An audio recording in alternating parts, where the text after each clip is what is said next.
তো মই আজি আপোনালোকক দেখাম পানীলাওৰ বীজ কেনেকৈ পচাব লাগে আৰু এইটো পদ্ধতিত পচালে পুলিবোৰ গজালিবোৰ কিহৰ কাৰণে মৰহি যায় আৰু এই পদ্ধতি পচোৱাৰ কাৰণ কি। তো বলক কৃষক বন্ধুসকল আজি ভিডিঅ'টো ষ্টাৰ্ট কৰোঁ। তো প্ৰথমতে মই পানীলাও গোটেইবোৰ 12 ঘণ্টা বাটিত পানীত তিয়াই থৈছিলোঁ। তাৰপিছত এটা কাপোৰত টোপোলা কৰি 5 দিন পুতি ৰাখিছিলোঁ। তো কৃষকসকল আপোনালোকে যদি তেনেকুৱা কৰে আপোনালোকে 5 দিন পুতি নাৰাখিব, কাৰণ 5 দিন পুতি ৰাখিলে শিপাবোৰ বেছি দীঘল হৈ যায়, ফলত আমি গজালিবিলাক গুচাওঁতে অলপ অসুবিধা হয়, কাৰণ শিপাবোৰ ছিগি যায়।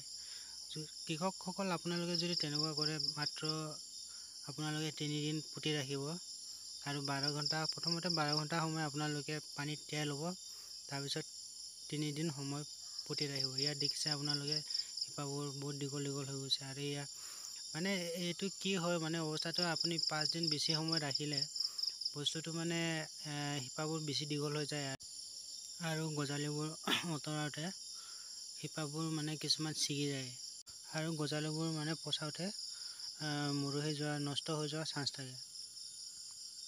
গজালিখিনি পচাওঁতে আপোনালোকে গিলাচত 2 ভাগ গোবৰ আৰু 1 ভাগ মাটিত মিক্স কৰি লৈ দিব আৰু গজালিটো 1 ইঞ্চি তললৈকে পুতি দিব। এতিয়া মই গোটেইখিনি গজালি পচালোঁ আৰু এইখিনি মই ছাইডত ৰাখি থ'ম। এতিয়া মই প্ৰতিটো গিলাচতে অকণমান পানী দিম। যদি কৃষক বন্ধুসকল আপোনালোকে তেনেকুৱা কৰে খুব কম পৰিমাণে পানী দিব।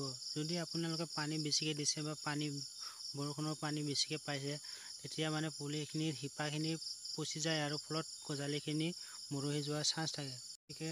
গতিকে আপোনালোকে তেনেকুৱা হ'ব নিদিব আৰু গজালিখিনি যত্ন কৰি ৰাখিব।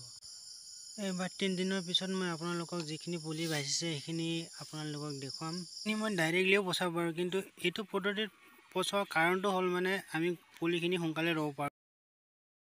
এইখিনি দেখিছে আপোনালোকে 3 দিনৰ পাছত যিখিনি পুলি পচাইছিলোঁ মই মাত্ৰ 8ডাল পুলি বাচিছে। বাকীখিনি বৰষুণ পাই পানী অভাৰ হৈ গ'ল আৰু গজালিবোৰ শিপাবোৰ পচি গৈ ফলত গজালিবোৰ মৰহি গ'ল।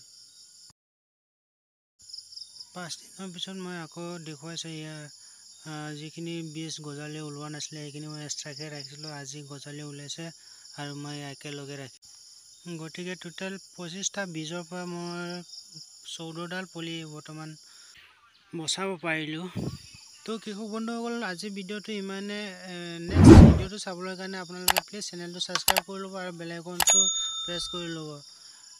কৃষক বন্ধুসকল আপোনালোকে চেনেলটো ছাবস্ক্ৰাইব কৰি দিব আৰু লাইক কৰি দিব, কাৰণ আমাৰ ভিডিঅ' বনাওঁতে আমাৰ বহুত কষ্ট আৰু অসুবিধা হয়, বহুতখিনি সময় লাগে। গতিকে সেইকাৰণে আপোনালোকৰ পৰা অলপ সহায় সহযোগ পাম বুলি মই আশা কৰিলোঁ। Thank U.